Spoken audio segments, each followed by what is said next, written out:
नमस्कार, मी नेहा. नेहाच कट्टामध्ये तुमच्या सर्वांचं खूप खूप खूप मनापासून स्वागत. कोणताही ऋतू असो, चहा हा प्रत्येकाला लागतोच. परंतु आज आपण पाहणार आहोत कुडकुडणाऱ्या या थंडीमध्ये आलं आणि वेलचीचा कडक असा चहा. असा चहा बनवला तर तो परफेक्ट होणारच. चला तर मग बघूया आपण तो कसा बनवायचा ते. तर सर्वात आधी चहाचं भांडं आहे, त्यात मी 1.5 कप पाणी टाकते. पाणी थोडं गरम झालं की यात मी टाकते छोटे 2 चमचे चहापत्ती. चहापत्ती या ठिकाणी तुम्ही कोणतीही यूज करू शकता. त्यानंतर मोठे 2 चमचे साखर मी यात टाकते. तुम्ही साखर ही तुमच्या आवडीनुसार कमी जास्त करू शकता.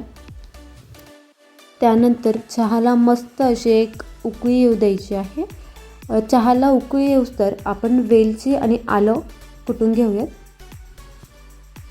या ठिकाणी मी 1 इंच आलं आणि त्याचबरोबर 2 वेलची घेतल्या आहेत. या मी आता छान कुटून घेते. आलं आणि वेलची आपण यासाठी कुटून घेतो कारण की चहामध्ये याचा अर्क आहे तो छान उतरायला हवा. तुम्हाला हवं तर कुटून न घेता तुम्ही डायरेक्ट किसणीने किसूनही आलं चहामध्ये ॲड करू शकता. अशा पद्धतीने मी आलं आणि वेलची छान कुटून घेतलं आहे. आता हे आपण चहामध्ये टाकूया. चहाच्या पाण्याला छान उकळी आली आहे. त्यात मी आलं आणि वेलची टाकते. आणि आलं ॲसिडिक असतं, ते जर दुधामध्ये कंबाईन झालं तर चहा हा फाटू शकतो, म्हणजे फाटतोच. त्यामुळे आलं हे नेहमी पाणी उकळल्यानंतरच टाकायला हवं आहे, हे लक्षात असू द्या.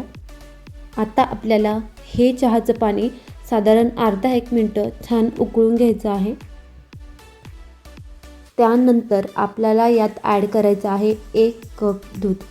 आपण पाणी हे 1.5 कप घेतलं होतं आणि दूध 1 कप घेतलं आहे. खूप जास्त वेळ चहा आपल्याला उकळवायचा नाही आहे. थोडीशी उकळी आली की चहा लगेच गाळायचा आहे, कारण खूप जास्त वेळ उकळलेला चहा हा शरीरासाठी चांगला नसतो. सो जास्त वेळ उकळू न देता तो लगेच गाळायचा आहे. तुम्ही बघू शकता चहाला येथे छान अशी उकळी आली आहे. आता आपण हा आलं आणि वेलचीचा कडक असा चहा लगेचच गाळून घेऊयात.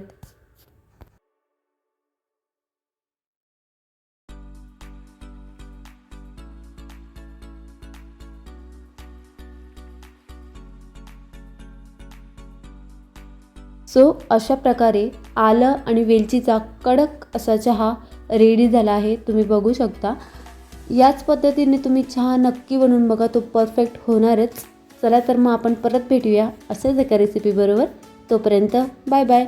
आणि हो, तुम्हाला हा चहा कसा वाटला हे मला कमेंट्समध्ये नक्की सांगा.